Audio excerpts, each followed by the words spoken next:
seja muito bem-vindo ao canal Resumos de Odonto. Hoje a gente vai dar continuação ao nosso vídeo sobre amálgama, em que a gente abordou na semana passada sobre quais eram as suas vantagens, suas indicações, suas contraindicações e a sua composição. No vídeo de hoje a gente vai falar um pouco sobre como é feito o passo a passo clínico do amálgama, porque o amálgama, ao contrário da resina composta, é necessário toda uma manipulação desse material para que a gente possa colocar ele na cavidade oral. E também a cavidade dele, ao contrário da resina, a gente precisa fazer um preparo mais retentivo.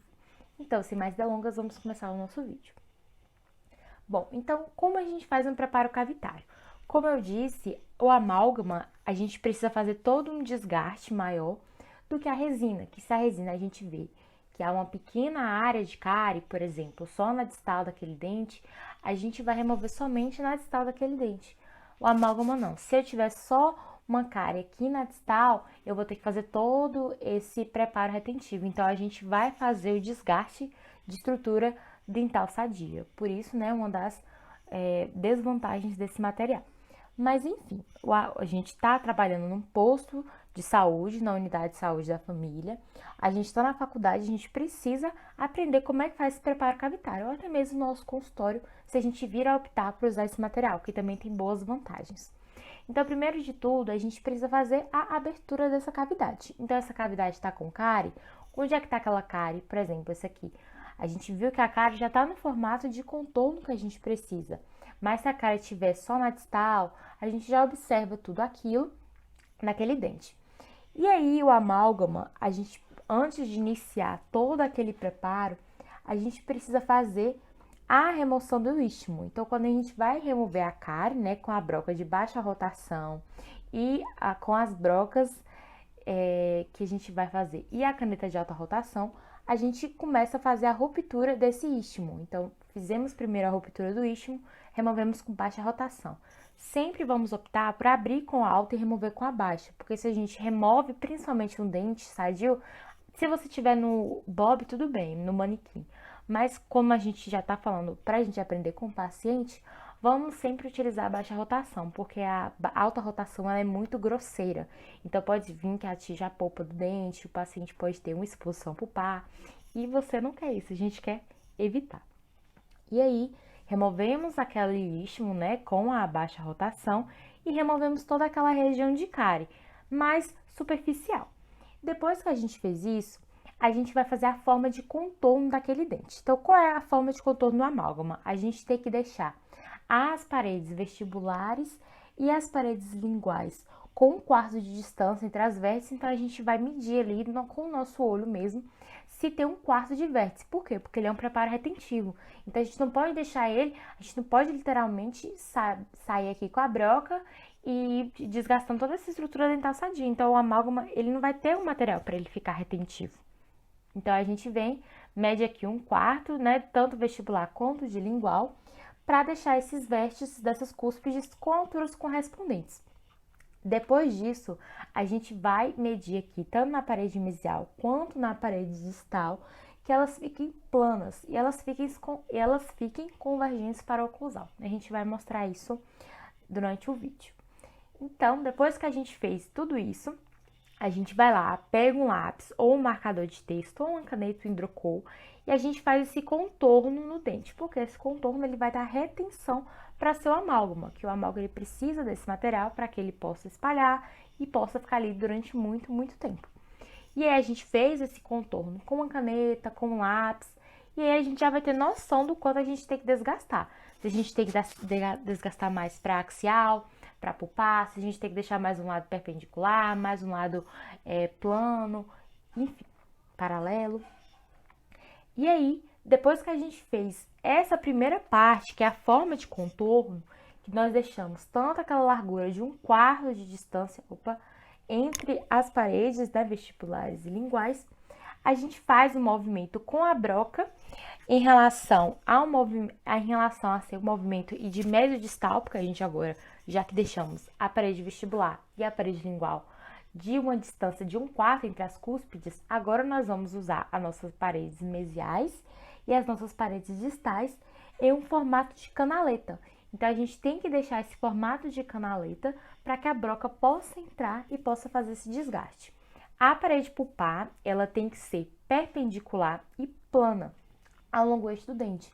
Então, quando a gente estuda, né, durante o nosso período da faculdade, em relação às caixas axiais, as caixas planas, a caixa de fundo, tudo isso a gente observa que tem que ficar nessa forma, perpendicular ao longo do eixo do dente. E aí, depois que a gente fez toda aquela forma de resistência, nós vamos pegar aquela cavidade e vamos deixar que ela fique convergente, C de convergente para oclusal. O que seria algo convergente?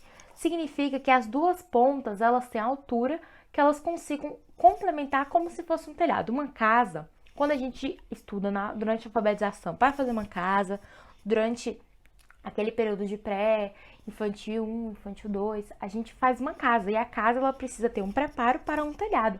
Então é a mesma coisa que a parede ser convergente para oclusal. Então vamos supor que aqui vai vir um telhado, então ele não pode ficar reto, porque senão ele vai cair, ele tem que ficar perpendicular, convergente, para que ele possa vir a suportar o telhado. Não sei muito bem se dá para vocês entenderem, se vocês não entenderem, deixem nos comentários. Bom, depois que a gente fez isso, no nosso preparo, deixamos ele daquela forma que a gente imaginou. É claro que o primeiro não vai sair como a gente deseja. A gente vai fazer um acabamento. Então, o acabamento a gente faz com a broca 56, também com baixa rotação. E aquela cavidade que vai estar desse jeito, a minha ficou desse jeito, a de vocês podem ficar desse jeito, ou também não podem, né? Vamos torcer para que não fique. E aí a gente vem e faz acabamento nessa cavidade para que ela fique plana, para que ela fique lisa, para que ela fique com um ângulo nítido.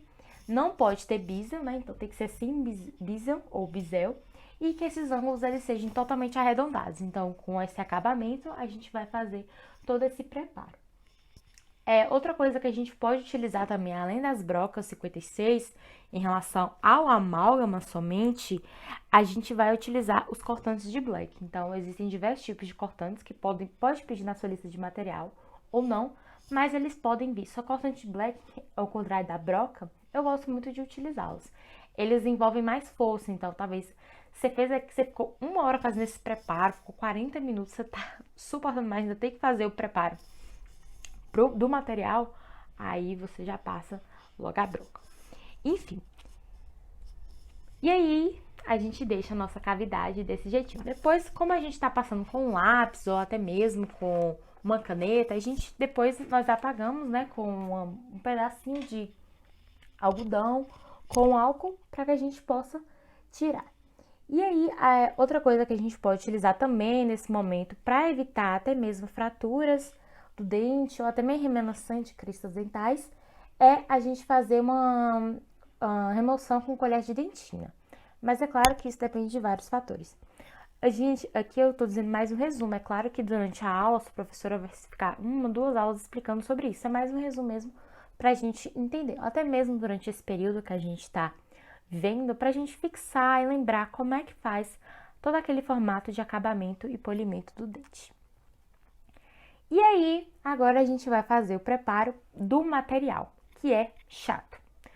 Eu acho que o principal ponto que eu não gosto do amálgama é pra gente ter que fazer esse preparo do material. Porque, como eu disse, a resina é bom que ela vem na bisnaga, a gente tira, coloca lá, passa um ácido fosfórico, fotopolimeriza e pronto. O amálgama não. A gente tem que fazer todo esse preparo, assim como nós teríamos que fazer para a resina, mas é claro que seria um preparo muito menos invasivo. E agora a gente vem para o nosso querido amálgama de prata. Então, o amálgama, gente, ele vai vir num potinho. E aí você precisa fazer a trituração dele. Pode fazer tanto essa trituração manual, quanto a gente pode fazer essa trituração em forma mecânica. A manual hoje não usa mais, entanto que quando eu peguei essa matéria durante a faculdade, a gente não utilizou o manual. A professora já nos mostrou como a gente fazia esse preparo mecânico. E aí, o que a gente utiliza nessa fase? O que essa fase faz, na verdade, no amálgama? Bom, a gente viu na última aula que o amálgama, ele é composto de uma liga de prata, uma liga de mercúrio, e essas ligas, elas são da composição do amálgama. É claro que pode ter outros tipos de componentes. Mas, durante a etapa da trituração, a gente vai fazer a união entre entre a liga e o mercúrio. E aí, quando a gente faz essa união, né, dessa forma de trituração, a gente vai deixar com que nossa massa, né, essa massa desse amálgama, ele fique com uma tonalidade prateada, que ele fique brilhante, e quando a gente coloque ele na cavidade, ele tem uma elasticidade. Já o mecânico a gente vai fazer com esses materiais, né, que são chamados, na verdade, de amalgamadores. Existem materiais mais modernos e existem materiais mais antigos. Mas geralmente hoje o que você vai utilizar na faculdade, o que eu utilizei, a não ser que sua faculdade seja mais moderna, são esses amalgamadores. E aí, esses amalgamadores, eles vêm em uma cápsula, e essa cápsula nós vamos apertar esse negocinho aqui, que eu esqueci o nome agora, e quando a gente aperta, a gente junta tanto a liga quanto o mercúrio. E essas cápsulas, elas são muito mais confiáveis do que os amalgamadores, porque quando a gente está lá fazendo essa batidura com os amalgamadores, a gente pode fazer em um ritmo diferente e até mesmo perder algum tipo de material que está naquela composição. Então, para a gente não fazer isso, a gente utiliza essas cápsulas. E essas cápsulas, elas são de proporcionamento automático. Então, a gente já sabe qual é a proporção. E aí, depois a gente coloca aqui, aí o amalgamador, ele vai fazer várias ondas de vibração e depois está pronto o material.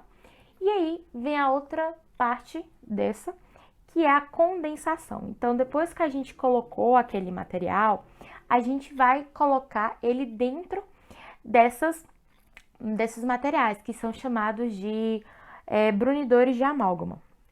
Brunidores tem um nome, mas é que nem aquele material que a gente... É uma bisnaguinha que a gente vai colocar o amálgama aqui dentro e vai colocar ele dentro da cavidade. E aí, dentro da cavidade, a gente vem com aquelas bisnaguinhas e a gente vai fazer o preenchimento de toda essa cavidade. Mas é claro que não vai sair a melhor coisa do mundo. Principalmente com elas, vocês vão ver que quando a gente utiliza, quando vocês utilizarem, elas vão sair um pouco com dificuldade. Mas aí depois você vai colocando aqui, coloca na distal, coloca na mesial, coloca na lingual, na vestibular. E aí, depois disso, a gente vai ter uma adaptação, né? A gente faz isso também com os condensadores.